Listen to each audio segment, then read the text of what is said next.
महाप्रभु और ये जीव क्षणों में पार करेगा, शरीर को उठाकर लोग गाड़ देंगे और जला देंगे, खत्म हो जाए। दुनिया जैसी की तैसी पड़ी रह गई, पड़ी रह जाएगी। उसको न कोई ले जा सका, न कोई ले जा सकेगा। इसी पर सबको विचार करना चाहिए कि धनी मानी पेट सरकार, गरीब और पढ़े लिखे ये सब जा रहे, सब सामान यही रखा दिया जाता है। एक भी सामान या कोई भाषा लेकर के कोई भी नहीं जा सकता। अब यहाँ रखा है और बिल्कुल पागल बनाकर और यहाँ से हमारी चोट से ठोकर लड़ा से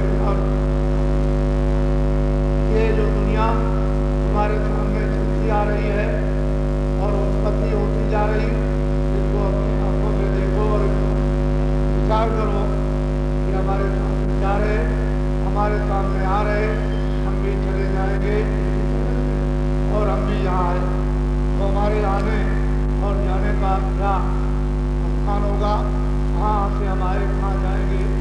अगर ये फिक्र और चिंता जीव को हो जाए तो शायद महापुरुषों की उसमें कुछ प्यास लगे मिलने की, लेकिन इससे मुझे मालूम होता है कि महापुरुषों के संबंध में तो किसी मात्र भी उनके भाव और विचार खड़ा तो ऐसे ही तमाशा देख तमाशा तो खुद बन गया और तमाशे में खुद बन गया। अब ये तमाशा कौन पूरा संपन्न करेगा? जब महापुरुष, इसके पहले कुछ नहीं। तो आपने जो 7 दिन जो ये सत्संग आपने बिल्कुल निर्मल और शुद्ध और पवित्र है जो अपने कानों से सुना, ये ऐसा मत समझो कि बहुत है, ये अभी कुछ नहीं। सत्संग आपने सुना ही नहीं। सत्संग किसको कहते हैं? सत्संग नाम किसका है और महापुरुष से सत्संग का क्या अर्थ और भाव भेद बताते हैं, वो तो आपको कुछ नहीं पाते। लेकिन ये है कि वो एक सीढ़ी है जिसके किनारे यानी बैठाना है और बताना है कि तुमको इस तरह से सीढ़ी पर चढ़ना है।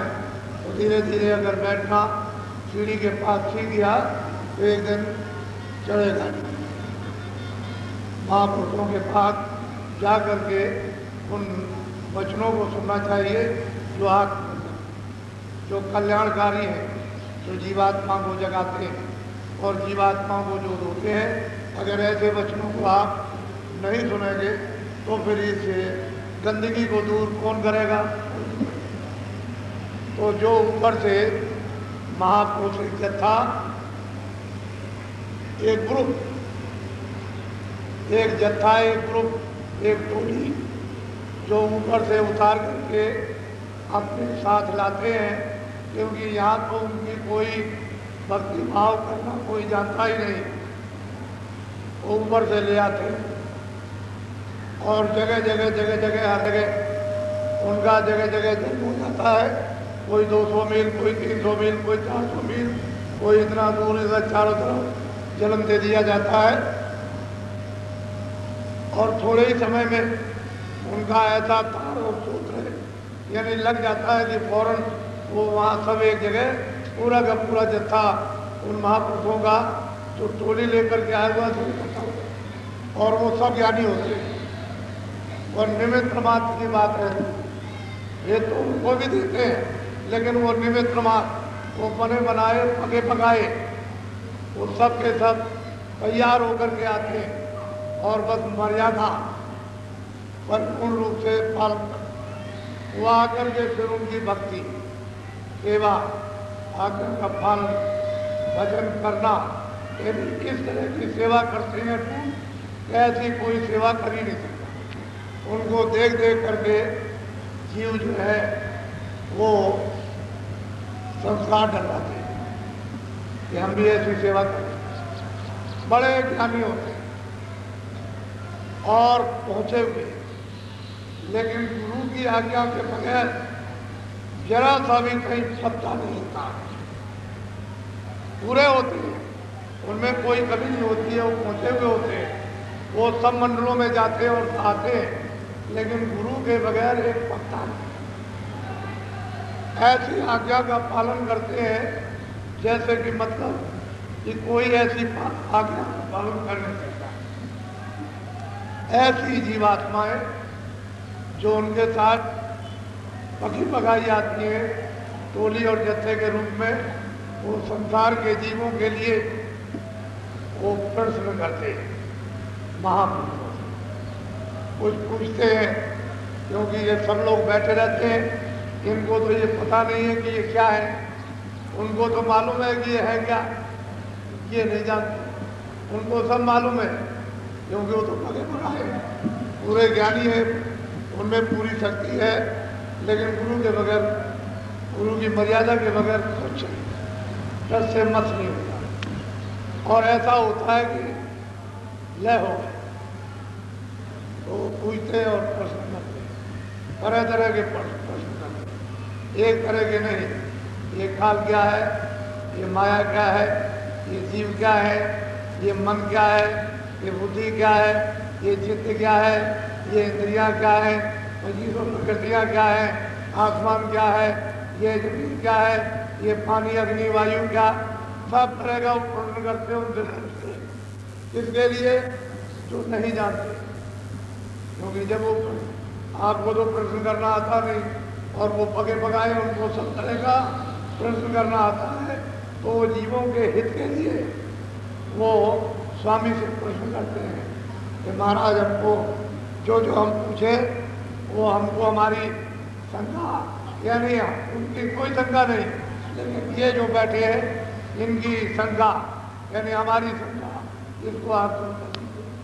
वो प्रश्न वो करते हैं, शंका आपकी है और जवाब देंगे तो आपकी शंका दूर हो जाएगी। उनके पास तो कोई शंका है ही नहीं, वो तो बगे बगाए पूरे के पास लगे और पूरे हैं, और एक भी पत्ता आज्ञा के बगैर हिलता नहीं, और उनको कोई जान भी नहीं सकता। उनको तो केवल यही जानते हैं कि आशिक है, ये प्रेमी है, इनके बगैर, इनके आज्ञा के बगैर दूसरा कोई काम नहीं करेंगे, इनको और कुछ भाता नहीं, अच्छा नहीं लगता है। ऐसा मैंने कभी भक्त इतना तो जानेंगे, लेकिन उनकी पहुँच नहीं पड़ पाई। वो तो जरा भी इशारा भी नहीं, हाव में भाव में बोल में चाल में भी पता नहीं चल सकता है। ऐसी अटूट यानी भक्ति करते हैं नीचे की और पगे हुए पूरे होते हैं। तो आज मैं आपको बहुत विधि विधान से आपको समझाऊंगा, और ये भक्तों का, सच्चे भक्तों का प्रश्न है सब जीवों के हितों के लिए, ताकि सबका हित हो और सब जीव जागे और संस्थाएं सबकी खत्म हो जाए। तो बहुत प्यार से पूछते हैं।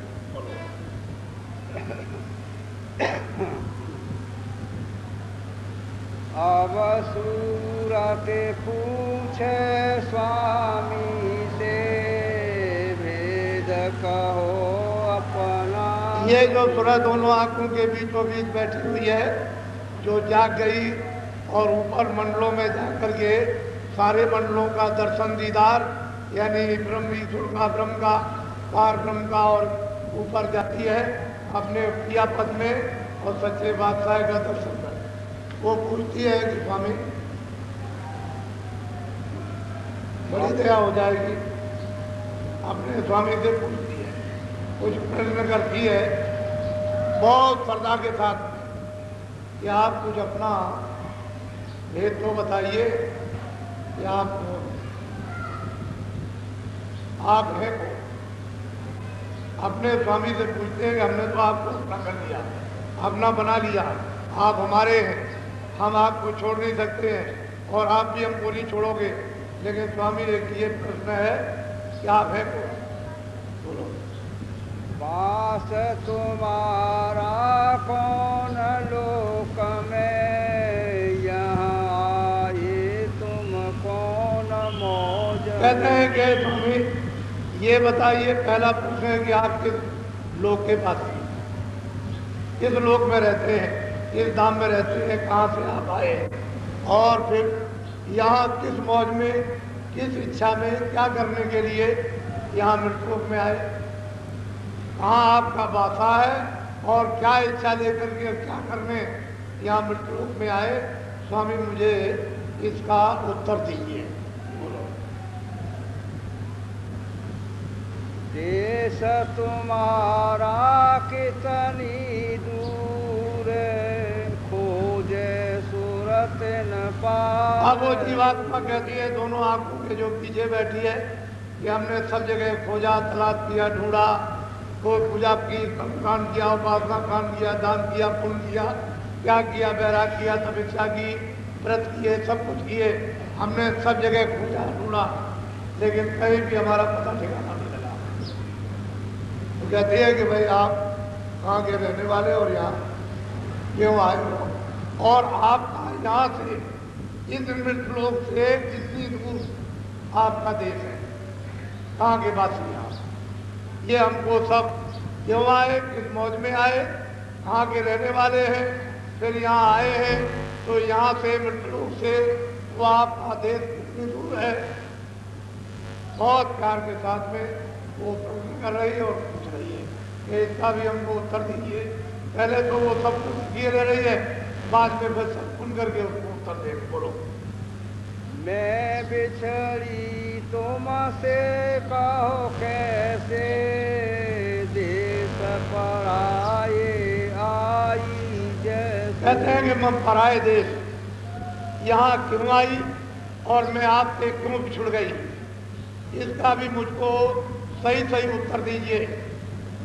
मुझे क्यों आपने अलग कर दिया, क्यों मैं बिछुड़ गई और पराए देश में क्यों आई, आपके देश से अलग क्यों की गई, इसका भी मुझे उत्तर दीजिए। बोलो।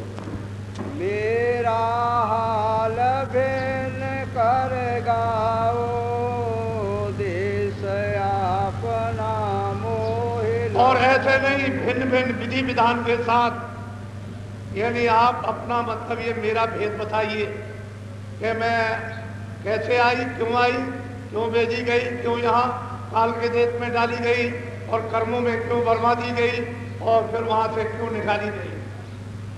ये पूरा विधि विधान से भिन्न भिन्न मतलब इस तरह से हमको समझाइए ताकि हमको ये संतुष्टि और हमारी शंका दूर हो जाए कि हमारे प्रश्न का उत्तर हमको मिल गया और हमारी ठीक ठीक समझ में आ गया। मन तन संग पड़ी मैं कब से, दुख पाए बहुतक में जब। कहते हैं कि मन के साथ तन के साथ मैं जो यहाँ आकर के बांधी गई, तो मैंने इस तन के इस मन के साथ कितने कितने दुख बहुत बहुत से पाए। ये ऐसा क्यों मेरे साथ किया गया, क्यों इस दुख में लाया गया, क्यों तन के साथ मन के साथ बांधी गई, फिर मेरे ऊपर में ये कर्म बंधन क्यों डाल दिया गया कि ये पाप है, ये पुण्य है, और मैंने जो कुछ भी किया है और इतने दिनों से मैं भोग रहा हूँ, चिल्ला रहा हूँ, रो रहा हूँ, और मेरा कोई सहारा मुझे या उपाय करने वाला नहीं। ये भी मुझे ठीक ठीक बताइए। बोलो।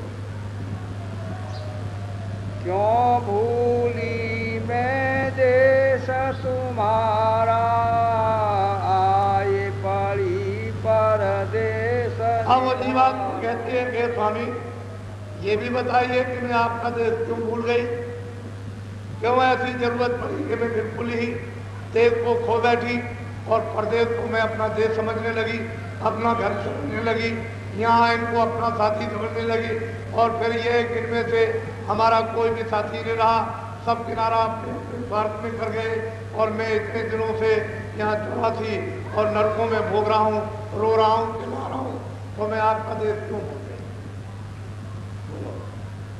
पाताल बसो के मृत्यु लोक में, स्वर्ग बसो के ब्रह्म। अब वो तुरंत कहती है कि स्वामी क्या आप पाताल लोक में है, या मतलब मृतलोक में आप रहते हैं, या आप स्वर्गलोक के वासी हैं, या वैकुंठ लोक के वासी हैं, तो मुझे ये भी बताइए कि किस लोक में आप रहते हैं, इनमें रहते कि नहीं, पाताल में, मृतलोक में और स्वर्गलोक में, वैकुंठ लोक में कहाँ के वासी हैं, ये मुझे विधि विधान से भी समझाइए। बोलो।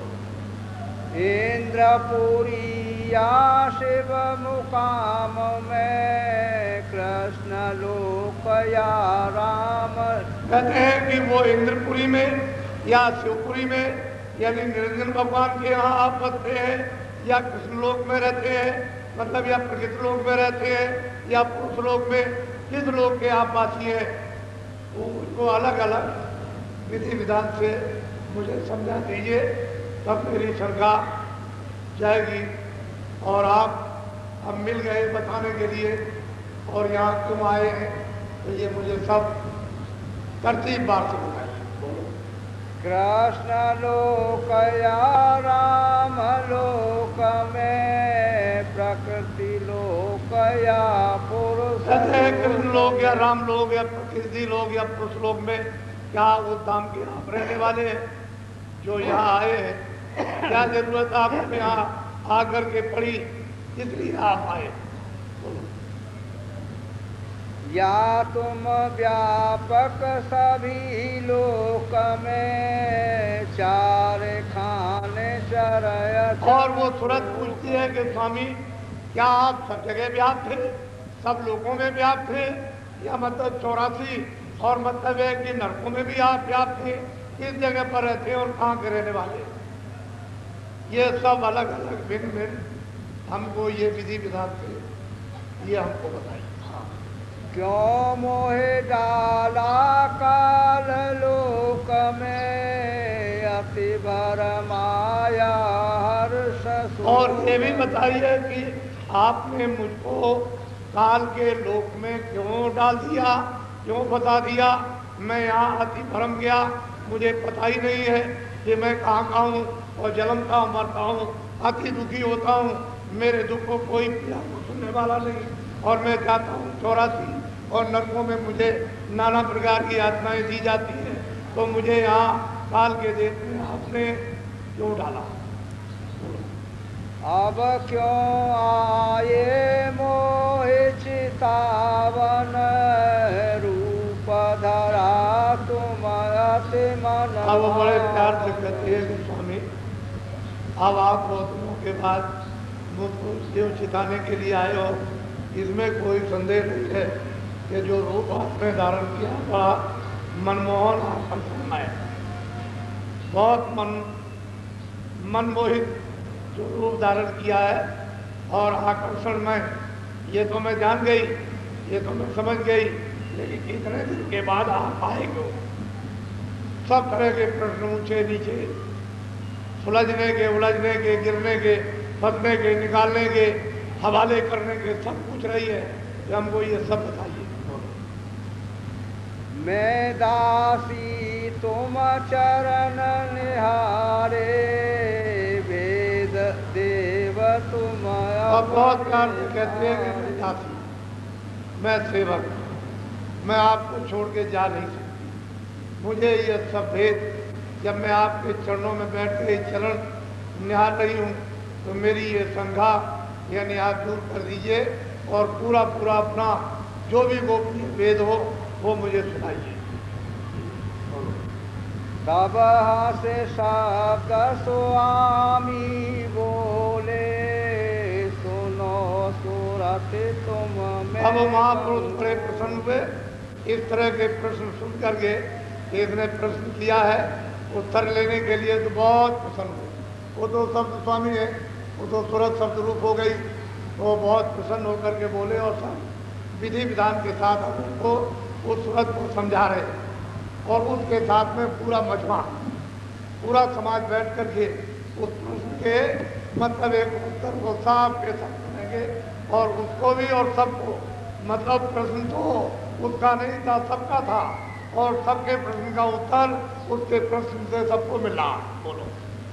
जो तू पूछे भेद हमारा कहूँ सभी अब कर दे। कहते हैं सूरत अगर तू मेरा भेद पूछती है तो मैं अपना सभी भेद विस्तार के साथ मैं तुझको बताए देती हूँ, उसको तू ध्यानपूर्वक अच्छी तरह से अब सुन। मैं हूँ अगमय नाम अमाया रहूं मौज में अधर। महापुरुष कहते हैं मैं अगम अनाम अमाया, मेरा कोई रूप नहीं, मेरा कोई नाम नहीं, मेरा कोई धाम नहीं, मैं इन सब से अलग रहता हूँ। अगम अनाम अमाया, माया से अलग हूँ। हमारे यहाँ न कोई माया है, ना वहाँ कोई काल है, ना वहाँ कोई कर्म है, किसी तरह की कोई गंदगी नहीं है। मैं वहाँ का रहने वाला हूँ। मेरा भेदन कोई पावे, मैं ही कहूँ तो कहन में अब वो महापुरुष कहते हैं कि सूरत मेरा भेद तो कोई जानता नहीं। मैं अगर किसी को सुनाऊं तभी तो किसी की समझ में आ सकता है। तो जो मेरे पीछे जो गोपनीय यहाँ संत है रहते हैं उनको तो कोई जानता नहीं। एक दफे भक्तों ने अपने स्वामी से प्रश्न किया कि महाराज आप बार बार कभी कभी गोपनीय संतों का जो विवरण करते हैं वो किस प्रकार के हैं।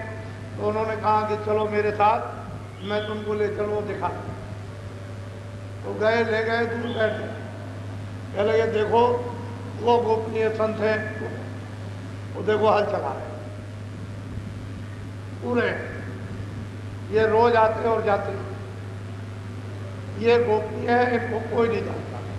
मैं तुमको इनका परिचय तुमको बता देता हूँ कि ये पूरे, और इनको मालूम है कि ये क्या है, हमको मालूम है कि ये क्या है, लेकिन इनका भेद कोई नहीं जानता। तो एक भक्त पीछे से जब वो बता करके चल पड़े तो वो पीछे रुक गया और वो हल चला रहे थे, वहाँ से ले गए और बैलों को उन्होंने पानी पिलाया, चारा डाला, तब तक ये पहुँच गया। तो उन्होंने उससे कहा कि तुम यहाँ क्यों आ गए, तुम जाओ, वो पूरे हैं, वो अधूरे नहीं, वो पूरे।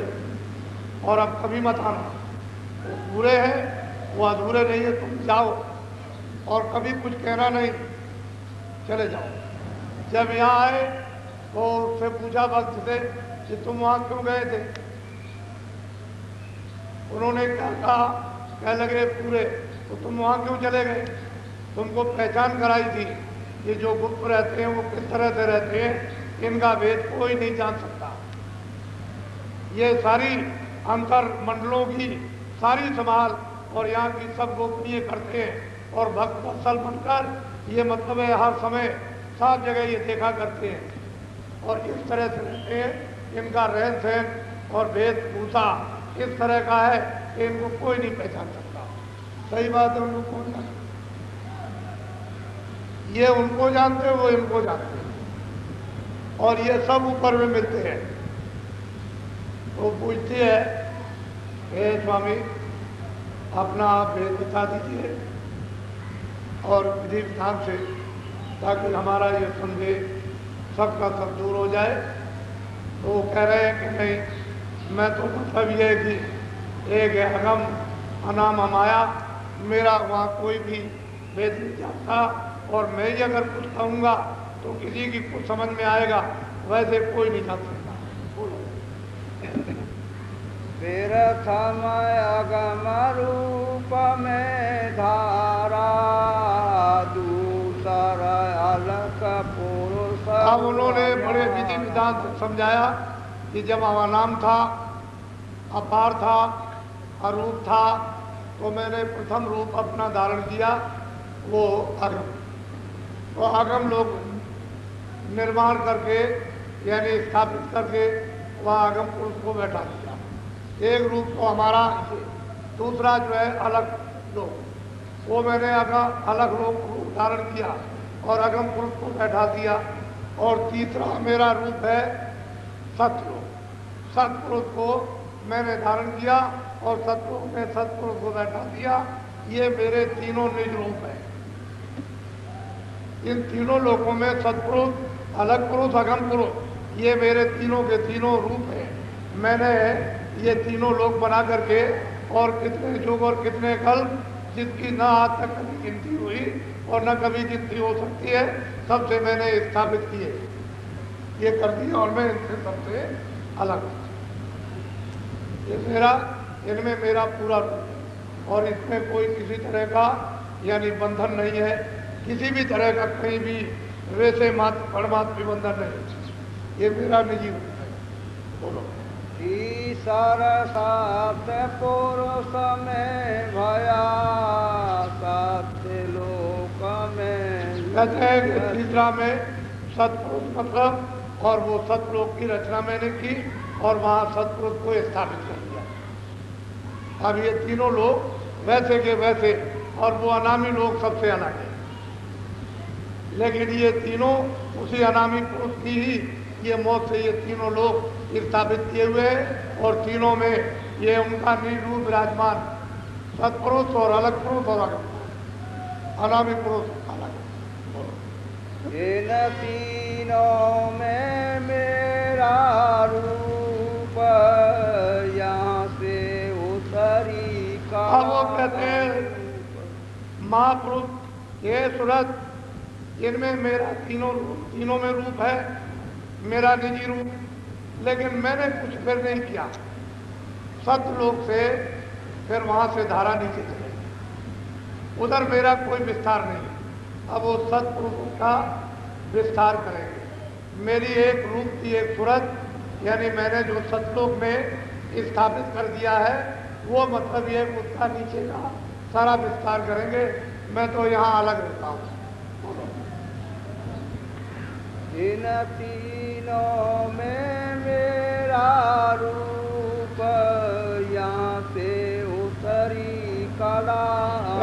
सतलोक से यानी सतपुरुष से एक अनूप कला वहाँ से उतरी शब्द द्वारा। पहले शब्द जोरों का सतपुरुष के उस मुखारबिंद से निकला, और उसने न मालूम कितने यानी बेशुमार उसने मंडल यानी बना दिए, आकाश बना दिए, और यहीं से फिर उतार सतलोक में तो खजाखज सूरतें भरी हुई हैं, वहाँ एक सूरत को उतार देंगे सतपुरुष, और जगह जगह पर फिर स्थापित कर देंगे।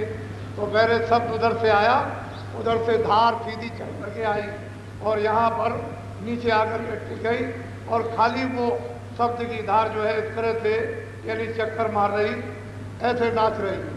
अब वो बहुत दिनों और मुद्दतों के बाद ये सारे के सारे आकाश बने रहेंगे उनके शब्द के द्वारा। फिर वो सूरत को देखेंगे उसी शब्द पर, तो उसका ठेका बना देंगे। ये इसका ठेका, ये महाकाल का ठेका, ये पार्वन का ठेका, ये ब्रह्म का ठेका, ये निरंजन भगवान का ठेका, ये सब बना देंगे।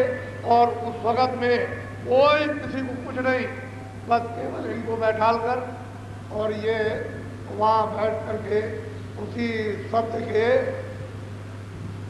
उस ठेके पर स्थान पर और उस सतपुरुष का सब ध्यान करेंगे, एक लक्ष्य होकर के ध्यान करेंगे।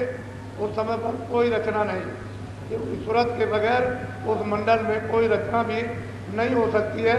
तो ध्यान स्थित होकर के उसकी तपस्या करेंगे, जितने युग और कल्प भी जाएंगे, तब करते करते फिर कभी जाकर के सतपुरुष प्रसन्न होंगे। यहाँ तक निज कर मुझको जानो, पूरन रूप मुझे। कहते हैं सतलोक में मैं पूरा हूँ, अलग लोक में अगम लोक में मैं अलग लोक में पूरा, आगम लोक में मैं पूरा हूँ। मेरा निज रूप है, वहाँ कोई किसी तरह की मिलोनी नहीं, और मैं अलग हूँ, मेरा इनमें रूप मुझे जाना। यहाँ कोई किसी तरह का बंधन नहीं, जो भी सोचते हैं वहाँ पहुँच जाएंगे, सब स्वतंत्र, सब आजाद, सर्वदा के लिए सदैव के। फिर लौट करके ना उनको कभी आना है ना कभी आएंगे, वो तो पहुँच गई अपने खजाने में। यहाँ तक मुझको जानो, और इसके बाद ये फिर विस्तार होगा नीचे सतलोक की बात। बोलो। अंश दो ये सतपुरुष निकारी, ज्योति निरंजन नाम। अब जो शब्द जो उन्होंने बड़े जोर का जो धत्कार निकली थी, तो वहाँ पर दो सुरतें निकाली, एक माया की और एक पुरुष। एक उन्होंने ज्योति और एक उन्होंने पुरुष। तो आद्या माँ शक्ति ज्योति हो गई और निरंजन भगवान पुरुष हो गए। इनको ऊपर से निकाल दिया, और शब्द के द्वारा नीचे उतार दिया, क्योंकि शब्द नहीं होगा तो नीचे डोरी नहीं होगी तो टिकेंगे कहाँ, टिकने की कोई जगह ही नहीं है। वो बस उसी डोरी पर उतार करके और शहद कमल में और वहाँ एक ठेका बनाकर और नीचे आकर के चरण कमल रोक दिया और दोनों को इनको उतारा। एक तो मतलब ये ज्योति रूप में, एक पुरुष रूप में, और सहजल कमल में आकर के बैठा दिया। दोनों आकर के अलग अलग इनके रूप है, तो एक मायावी रूप, एक भूत का रूप। बोलो। यह तो कला उतर कर आई, झंझरी दीप में आन। अब वो कहते हैं कि वो कौन सा दीप है? झंझरी दीप। उसमें आकर के दोनों कलाएं वहां आकर के इनको बैठा दिया गया कि तुम दोनों के दोनों यहाँ रहो इसी जगह पर, और तुमको अब सख्त लोग देश से निकाला जाता है।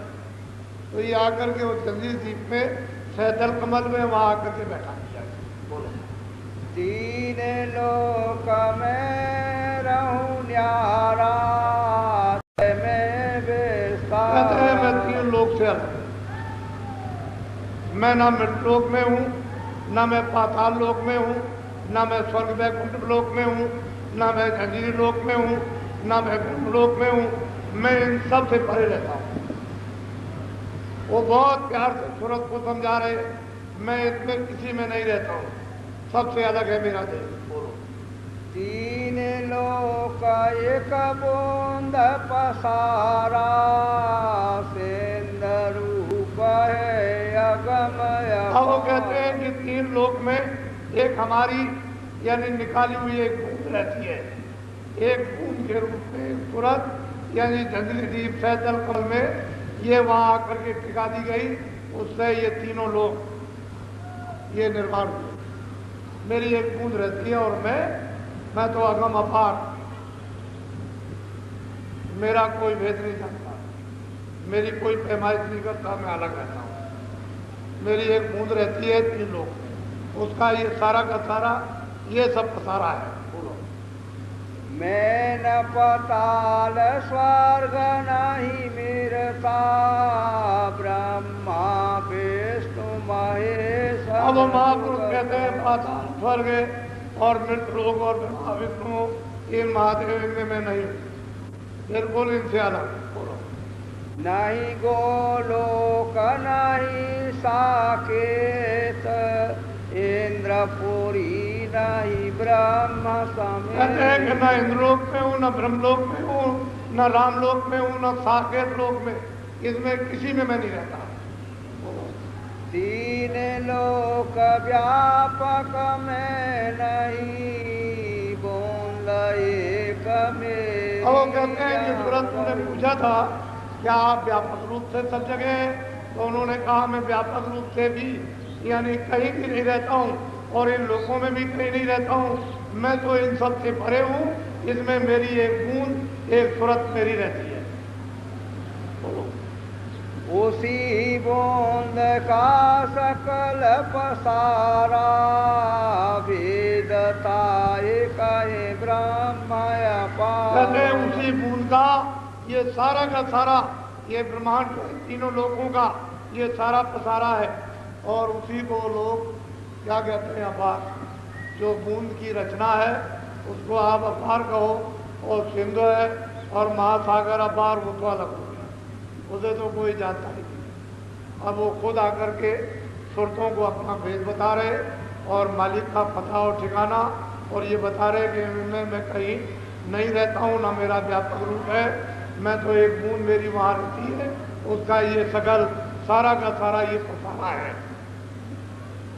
मैं इन सब से अलग हूँ। वेदांती आए ब्रह्म बखाने, सिद्धांती आए सोत पुकार। कहते हैं कि वेदांती कोई कहता है ईश्वर है, कोई कहता है ब्रह्म है, कोई कहता है प्रकृति है, कोई कहता है माया है। इस तरह से लोग जो है वो उस समय पर वर्णन करते हैं, क्योंकि मेरा वेद तो उस समय पर खोला नहीं गया था, तो किसी ने कुछ ऊपर का बताया भी नहीं कि भाई ऊपर में कुछ है, तो यही लोग यही उपासना करते हैं और इसी को अनुमान से कहते हैं कि ऐसा होगा ऐसा होगा। वो व्यापक है, उसका नाम नहीं उसका रूप नहीं है, वो मतलब ये क्या रूप है, लेकिन ऐसा नहीं। अगर रूप नहीं होगा तो नाम क्या? रूप है नाम बात। जब नाम है रूप है तो स्थान होना चाहिए।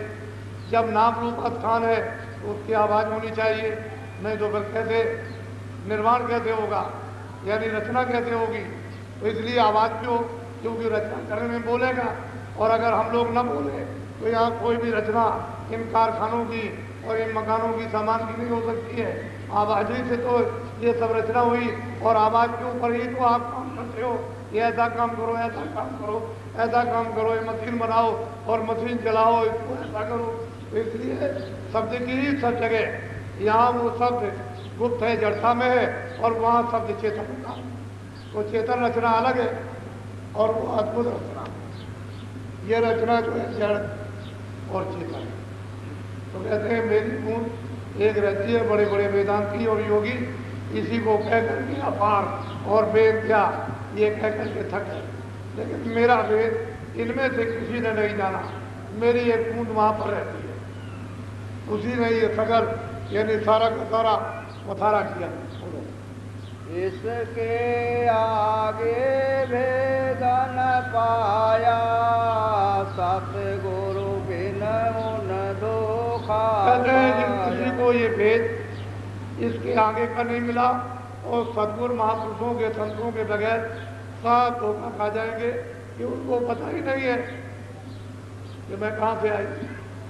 जब सुरतों का हाल ही किसी को मालूम नहीं है, तो असल में बात यह है कि सत्पुरुष ने नीचे अपने इच्छा मर्जी मौत से जो नीचे की रचना की है, वो मतलब ये है कि ऊपर यानी ठेका बना करके स्थानों पर और इन सुरतों को बैठा करके, यानी मतलब ये है कि तपस्या कराई, और इन्होंने तप करने के बाद जब प्रसन्न कर लिया सत्पुरुष को, तो उन्होंने वरदान मांग लिया।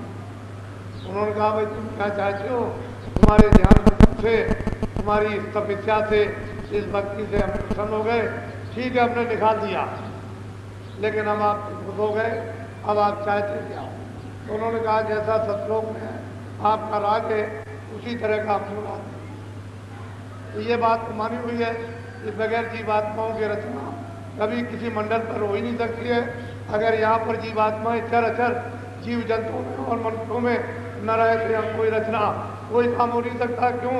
मनुष्य शरीर रहेगा नहीं, जानवर शरीर रहेंगे नहीं, पंछी शरीर रहेंगे नहीं, कीड़े मकोड़े के रहेंगे नहीं। जब शरीर कोई नहीं रहेगा तो कामकाज कैसे होगा? फिर कोई रचना नहीं होगी। सोचते हैं जाओ जो शरीरों में बंधन में जब रहेगी तभी रचना बैठेगी।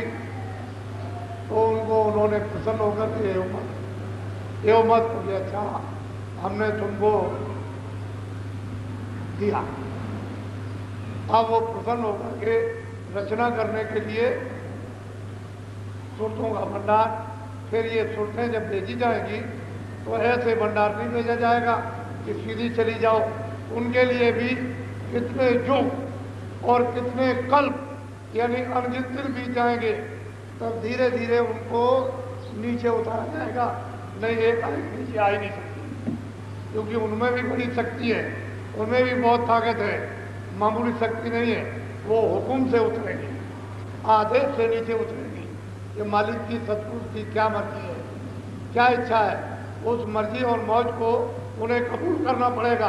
फिर नीचे धीरे धीरे उतर के आएंगे, ठेके से उतरेगी, रुकी रहेगी। वहाँ का आनंद विलास के बाद फिर मर्जी होगी तो नीचे फिर उतरेगी। फिर उसके बाद बहुत दिनों तक वो रस और आनंद लेगी, और फिर उनकी मर्जी होगी थोड़ी सी फिर उतरेगी, क्योंकि वहाँ तो सबको स्वतंत्रता है, कोई बंधन तो है नहीं है। फिर जब नीचे आएंगी, जब ब्रह्म स्थान पर जब आएंगी तो उनको एक झिल्ली बारी, एक कपड़ा जैसा, एक पर्दा जैसा बहुत बारीक होगा, यानी अनुमान को होगा कि कोई कपड़ा आया था, छाया के रूप में आया, वो तो उस दृष्टि से, ज्ञान दृष्टि से उसका बोध होगा एक छाया के रूप में, प्रकाश में एक पर्दा जैसा फेंका गया। तो वो किस चीज का पर्दा होगा? शब्द स्पर्श रूप रस, इसका एक पर्दा जीवात्माओं के भंडार पर फेंक दिया। तो ये माना जाता है कारण से। फिर वहाँ रुकी रहेगी मुद्दतों तक, कितने युगों तक, कितने कल्पों तक। फिर उनको नीचे फिर वो कपड़ा पहरा करके सब्जित रूप रसगंध का तो फिर नीचे उतारा। फिर उनको एक सूच में एक उन्होंने उससे थोड़ा यानी वो एक पर्दा डाला और 9 तत्वों का होगा शब्द स्पर्श रूप रसगंध और मन, बुद्धि और चित्त और अहंकार, ये 9 तत्वों का इसके ऊपर में एक पर्दा फेंक दिया। मालूम तो हो गया एक पर्दा एक आया, तो उस पर्दे में सूक्ष्म शरीर में वो जीवात्माएं फिर बहुत मुद्दत होता कितने युग और कल बीत गए, फिर वहां रुकी रही और फिर उसके बाद नीचे उतारी। लेकिन आ रही है सब एकदम से शब्द की धार पर, जिस पर ये सब टिके हुए हैं उसी धार से उतारी गई। फिर ये आकर के जब नीचे आई तो माया के लोक में आई, नीचे आई निरंजन धाम में जब आई तो नीचे जो उतारी गई तो एक पर्दा यानी दोनों से एक मोटा यानी फेंका गया 17 तत्वों का। क्या 10 इंद्रिया, चतुर्संध्याकरण, मन, बुद्धि और चित्त और अहंकार और रजोगुण तमोगुण सतोगुण, इनका एक कपड़ा यानी एक पर्दा फेंक दिया ऊपर, तो ये लिंग शरीर में आ गया। बहुत मुद्दतों तक और युगों तक वहाँ रुकी रही और मतलब सुगंधी का उसमें हार करती रही। फिर उन्होंने उसमें मतलब प्रकाश का हार किया, फिर शब्द का हार किया अपने अपने शरीर में, और फिर उसके बाद नीचे उतार। ये मृतलोक में इसे स्थूल कपड़े, जल पृथ्वी अग्नि वायु आकाश, जब इसमें कपड़े में बैठाई गई यानी दोनों आंखों के, तो जन्म से ही उनको बोध था, क्योंकि वहां तो कोई गंदगी का पर्दा था नहीं, तो पूरा उनको ज्ञान था ऊपर था। जन्म लिए तो सज्जू जोगी सब विज्ञानी और कर और ध्यान करे सब प्राणी, सब के सब जोगी विज्ञानी, बच्चे बच्चियां सब के सब, और 1 लाख वर्ष की आयु सज्जुग में इन्हीं मनुष्य, और आते थे जाते थे आते थे जाते, यानी फिर भी किसी तरह का कोई बंधन यानी नहीं था, कोई पर्दा नहीं था। फौरन मतलब ये स्थूल शरीर छोड़ा, लिंग छोड़ा, सूक्ष्म छोड़ा, कारण छोड़ा और निकलती चली गई, और वहां मतलब ये फिर उपास जब देखा ये सब वापस जा रहे, तो ये सब जो हमने तपस्या की है, निरंजन भगवान ने सोचा तो ये हमारी बेकार हो जाएगी, ये तो जो हमको भंडार मिला है ये सब रूहें और सुरतें वापिस अपने पद में अपने घर में चली जाएंगी, तो फिर तो हमारा ये सब खेल बेकार हो गया। तो इन्होंने फौरन अपनी शक्तियों को ब्रह्मा विष्णु महादेव को पैदा किया, और पैदा करने के बाद तपस्या का आदेश दिया, ये सब करने चले गए। जब समाधि लगाई तो फौरन इनको समाधि में अपनी आकाशवाणी सुनाई थी कि अब देखो तुम इसको सुनो और तुम विधान बनाओ, 4 वेद। तो इन्होंने पूरा विधान बनाया। अब इनको बेचारी जीवात्माओं को क्या मालूम है कि विधान बनाकर और इनको सुना दिया जाएगा कि भाई तुमको अधिकार दे दिया, अच्छा भी अब करो, बुरा भी करोगे तुमको भोगना पड़ेगा। तो असल में कभी अच्छा कभी बुरा। फिर जब आप उसमें भी कितने युग और कितने कल्प बीत गए, ऐसे जल्दी अच्छे बुरे में लोग नहीं फंसते हैं, वो तो बहुत बहुत मुद्दतों के बाद फिर इस अच्छे बुरे कर्मों के बंधन में फिर आए। फिर धीरे से 4 खाने 84 लक्ष्य अर्थात नरक, ये सब उन्होंने बनाकर तैयार किए, और धीरे धीरे उनको फिर मतलब ये है कि 1 लाख 30 लाख और 30 लाख इस तरह से उनको देने लगे कि अच्छे कर्मों से जो पुण्य कर्म है उनको यानी 20 लाख दे दिया, फिर उनको 1 लाख, फिर उनको तीसरा क्लास, इस तरह से, और फिर चौथा क्लास। नीचे धीरे धीरे उतरते उतरते अब वो महापुरुष कहते हैं कि असली तो रचना इस तरह से। फिर क्या कहते हैं जरा सुनिया। जितने मत हैं जग के माही, सी बूंद अब वो बहुत प्यार से महापुरुष श्लोक को समझाते हैं कि जितने भी मत है ये सब इसी बुंद को कहते हैं।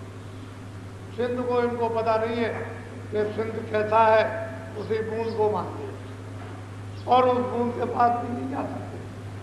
उसके भी जाने के लिए बड़े कठोर साधन रखे हैं कि इन साधनों को जब वे पार करता हुआ आएगा तब मेरे पास आएगा, न वो साधन कर सकेगा। वहाँ तमाम विघ्न और बाधाएं उन्होंने खड़ी कर दी हैं, तो नीचे के नीचे रह जाएंगे। इसी बूंद को सिंध कहते हैं, बूंद और सिंध अलग है। जो मेरी एक बूंद है उसी को ये लोग चिल्लाते हैं सिंध। बोलो सिंध आसाले रायन से न्यारा वेद कतिवनता। और महापुरुष कहते हैं कि सिंध जो है इस कुंड से बिल्कुल अलग है। कुंड का ये सगल पसारा जो है इससे वो अलग रहता है, लेकिन हम क्या करें न जानने के कारण। अरे भाई मेट को मालिक कहा जाए, जब मालिक नहीं मिलेगा, सेठ नहीं मिलेगा, तो मैनेजर को ही लोग सेठ कहते हैं। अरे भाई जब मतलब वो नहीं मिलेगा तो देवी देवताओं को भी कहते हैं कि यही मालिक है, यही भगवान है, यही ईश्वर है, यही सब कुछ है। उनको ये भी पता नहीं है कि देवी देवता किसने पैदा किए है, ये भी नहीं मालूम है कि ब्रह्मा विष्णु महादेव का कौन पिता है, ये भी पता नहीं है कि आद्या महाशक्ति किसकी अर्धांगिनी है, कुछ नहीं मालूम। इसी को मान करके कहते हैं मैं इनसे अलग बोलो। ब्रह्मादिक सब वेद भुलाए ऋषि मुनि कर्म भरम। कहते हैं ऋषि मुनि ये तो कर्म भरम में उलझी गए, लेकिन जिनको वेदवाणी सुनाई दी थी और उसका साक्षात्कार नहीं हुआ था ब्रह्मा को, ब्रह्मा जी के पिताजी का, तो वो भी नहीं जान पाए। एक तो दिया जो वाणी आई, लेकिन पिता का उनको भी दर्शन नहीं दिया। यानी निरंजन भगवान के सहस्त्र कमल में ब्रह्मा विष्णु महादेव शिव ये भी उनका दर्शन नहीं कर सके, वो भी उनसे वंचित। तो बताओ उसको कौन जानेगा। और ऋषि मुनि इसी में बुला गए। और वो जो सिंध है अगम अपार, उसका किसी को पता ठिकाना ठौर मालूम ही नहीं कि वो कौन सा रास्ता वहाँ जाने का। पीर पैगंबर कुतुब औलिया बोंद भेद पुराण। कहते हैं कि पीर पैगंबर कुतुब औलिया ये तो बुंद का भी भेद नहीं जानते। सिंध की बात को स्वप्न में छोड़ दीजिए, पूंजी को नहीं जानते ये खुदा कैसा है, उसका दीदार ही नहीं किया है। तो बताओ आगे की बात सीधा साधा के तुरंत। अब तू शब्द में लय हो जा, प्रवेश हो जा, शब्द को पकड़ ले, इधर से सब कुछ भूल जा और शब्द में लय हो जा। इधर का कोई ख्याल न रहे। तो शब्द में जब लय होगी तो शब्द रूप हो जाए। उन्होंने बहुत प्यार से दुखों को, झंझटों को, क्लेशों को, बीमारियों को, नरकों को, 84 को, सबको उन्होंने अलग अलग समझाया। बड़े दुख मिलेंगे, कष्ट मिलेंगे, दरवाजे पर आ गई, मनुष्य शरीर मिल गया, ये नौका मिल गई, जहाज मिल गया, ऊंची मंजिल पर जीवात्मा बैठी है, ऊपर से मालिक तुझे बुला रहा हमेशा से। अब तू जरा सा उधर ध्यान दे, मैं तेरे कान और आँख खोल दूँ तो तुझे घर की खबर पड़े। बहुत प्यार से समझाया मुझे। तो किसी को ये विश्वास है, कोई मानने को तैयार नहीं। जानते कितनी मेहनत, कितना परिश्रम महात्माओं को करना पड़ता है, वो तो वो जानते हैं। आपको क्या मालूम, बनी बनाई खेती अगर पक जाए फिर भी नहीं तुम काट सकते हो, तो आपको क्या मालूम कि महात्मा जीवों के साथ कितना परिश्रम, कितनी तकलीफ उठाते हैं, कितना अपमान यानी सहते हैं और कितने नीचे हो जाते हैं, छोटे बन जाते हैं, तब जीवों को उठाते हैं। अगर बड़े रहे तो जीव एक भी लाभ नहीं, एक भी जीव को गति नहीं मिल सकती है।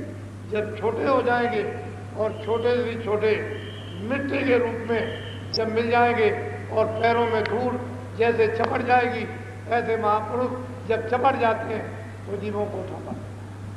फिर आकर के उन्होंने उपदेश किया और कहा या तुम शब्द में प्रवेश हो जाओ, शब्द में ले जाओ, अभी तुम्हारे लिए ये सुलभ है, ये उत्तम शुभ घड़ी है और ये बड़े भाग से उन्हीं तो अवसर तुमको मिल गया।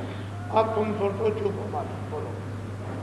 शब्द शब्द पौड़ी हम रची, चढ़े चढ़े पहुँची न। अब महापुरुष कहते हैं कि शब्द यानी पौड़ी सीढ़ी, यानी एक शब्द से दूसरा, दूसरे से तीसरा, ये मैंने पौड़ी सीढ़ी बना रखी है मंजिलों पर, यानी चढ़ने के लिए। तो जिस महल में जो रहता है सीढ़ी से चढ़ कर के जाओ तो महल में रहने वाले वहाँ के मंडलावर्ती, वहाँ पुरुष का दर्शन। फिर सीढ़ी से चढ़ जाओ तो वहाँ दूसरे तुम पहुँचो, फिर सीढ़ी से चढ़ो तो मैंने सीढ़ी यानी ऊपर से नीचे तक लगा रखी है और इस तरह से तुम्हारे कानों तक, दोनों आँखों के ऊपर तक आवाज़ आ रही, तुम पकड़ो और धीरे से चढ़ो तो चरण कर लोगे। पहले तुम जुड़ जाओगे, उसमें प्रकाश है और प्रकाश की ताकत यानी पाकर के, शक्ति पाकर के जब तुम इसे चेतनता को ऊपर घसीट लोगे और चेतन तुम अवस्था में आ जाओगे तो चेतन से चेतन को जाना जाएगा, शब्द चेतन। फिर शब्द में लय होगे तो ऊपर के जाओगे, चढ़ जाओ। इस तरह से स्थान पर पहुंचकर ऐसे तुम दीदार और दर्शन करते हुए चल जाओ।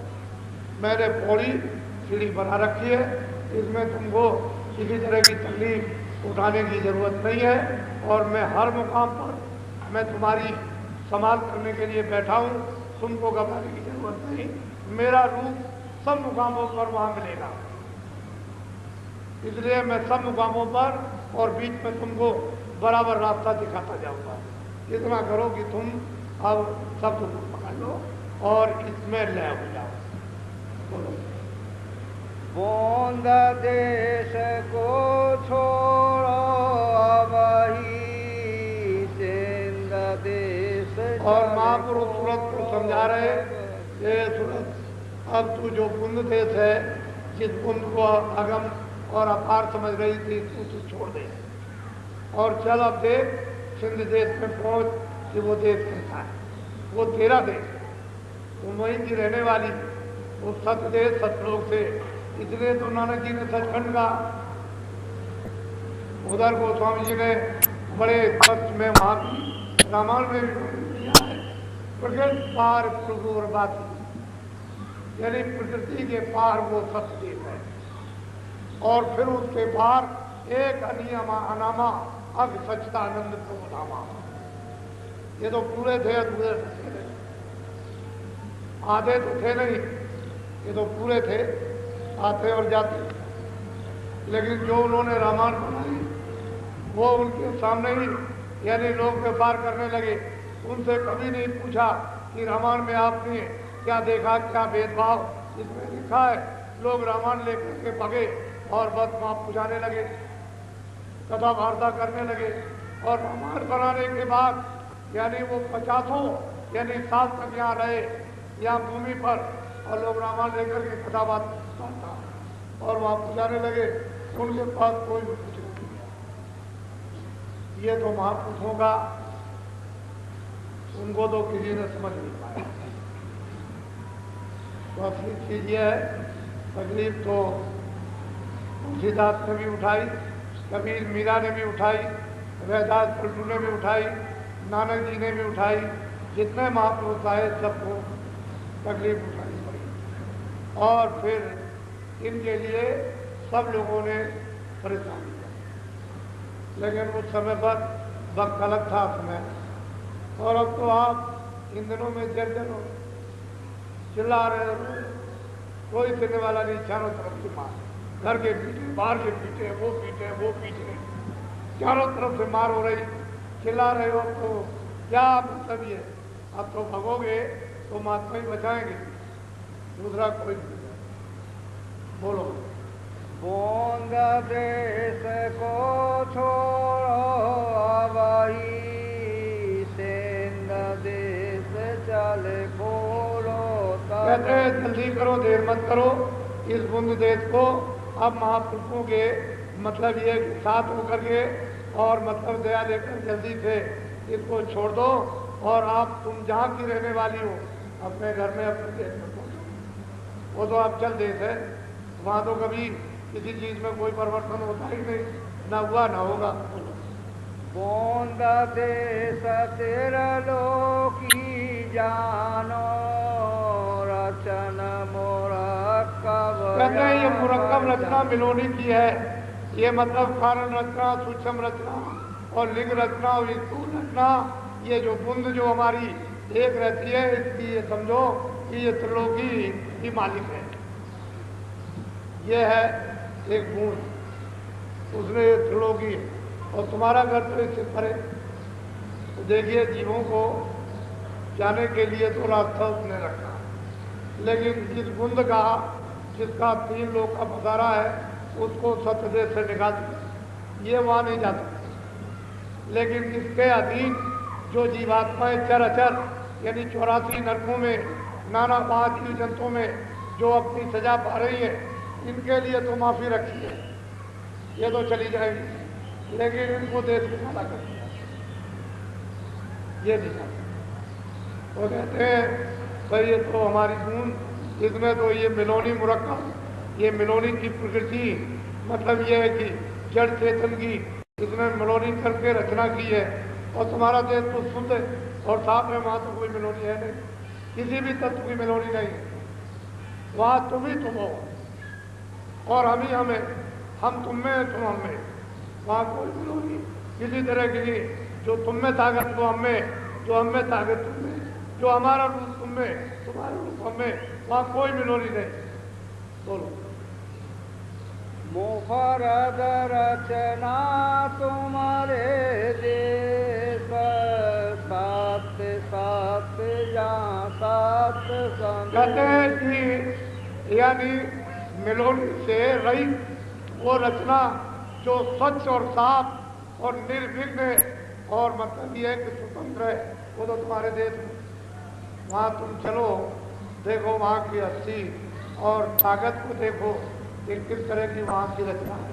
वो बहुत प्यार करते हैं, प्यार से समझाते हैं, शंका दूर करते हैं, अपना भेद बताते हैं, काल का भेद बताते हैं, तुमको कैसे मांगा और मैंने उसको कैसे अलग किया है और वो क्या है। मेरी एक बूंद है, यहाँ मिलोनी है, ये रचना रच ली है, तुमको मांग करके फांस लिया, तुम इसके अधीन हो गए और तुम बड़ी तकलीफ कितने युग और कल्पों से उठा रहे हो, मुझे तुम्हारे लिए तैयार है और मैं वहाँ से तुमको ले जाने के लिए आया, तुम मेरे साथ चलो।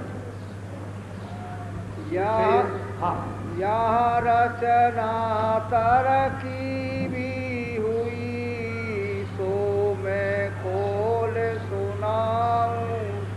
कहते हैं यहाँ तरकीब से सिलसिलेवार यहाँ रचना की है।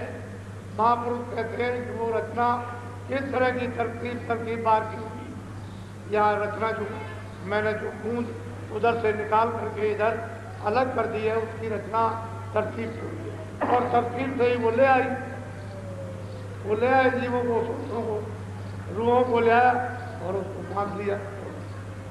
यहाँ रचना तरकी भी हुई तो मैं खोल सुनाऊं सही। बोलो।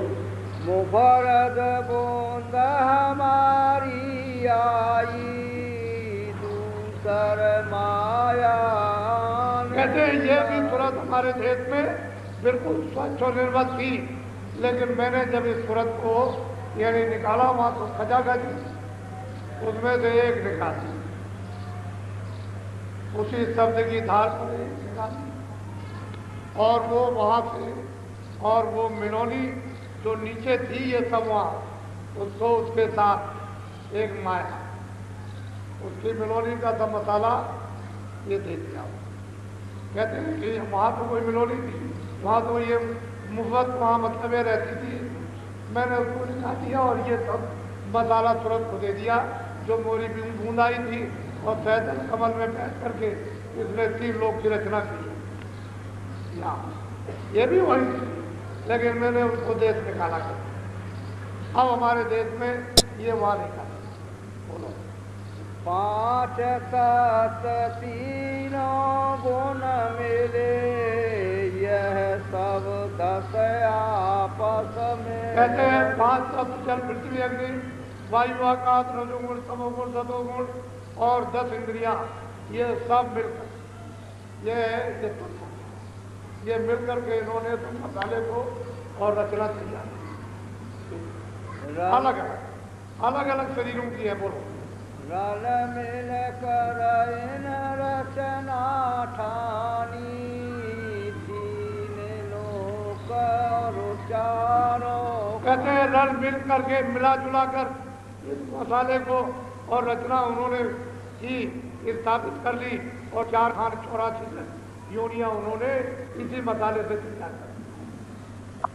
और जीवों के ऊपर में जो मांग करके लाए थे ये बैठ करके नहीं शासन करने लगे और वहाँ के ये राजा हो गए और बस साफ मतलब इनके अधीन हो गए। लेकिन वास्तव में हम लोग तो यहाँ के रहने वाले, अगर यहाँ के अक्षर रहने वाले होते तो हम यहाँ के इधर उधर हमारा क्यों होता? 84 में नरकों में शरीर क्यों परिवर्तन होता? बदलते हम क्यों? तो ये परिवर्तन स्थान नहीं है, ये मिलोनी है। वेदांती अब किया विचार, 9 को छांट लिया 10 सार। कहते हैं कि वेदांतियों ने जब विचार किया कि भाई ये क्या चीज है, तो ये 10 इंद्रियों के ऊपर जो दोनों आंखों के मध्य में जो छठा चक्र है वहाँ उन्होंने घोर मतलब ये साधना की, प्राणायाम किया और फिर उन्होंने प्राणायाम करके प्राणों को फेंक करके यानी बुधा के रास्ते से और फिर इंद्री द्वार और फिर मतलब नाभि कमल हृदय और कंठ में फिर यहाँ ले आए और यहाँ उन्होंने आकर के आत्म अनुभव किया। बस यही उनकी साधना थी, इसके आगे वो भी नहीं आगे जाते लगे यही करते आगे का पता कौन का पता है वो भी नहीं लगा। वो आगे कैसे जाए जब बेहती खत्म कर रास्ते बंद कर दिया? अगर बंद नहीं करते तो की आत्माएं वापस चली जाती। वो तो शब्द तो था ही, शब्द के आधार पर तो उतरे ही हैं और आगे ऊपर में वो शब्द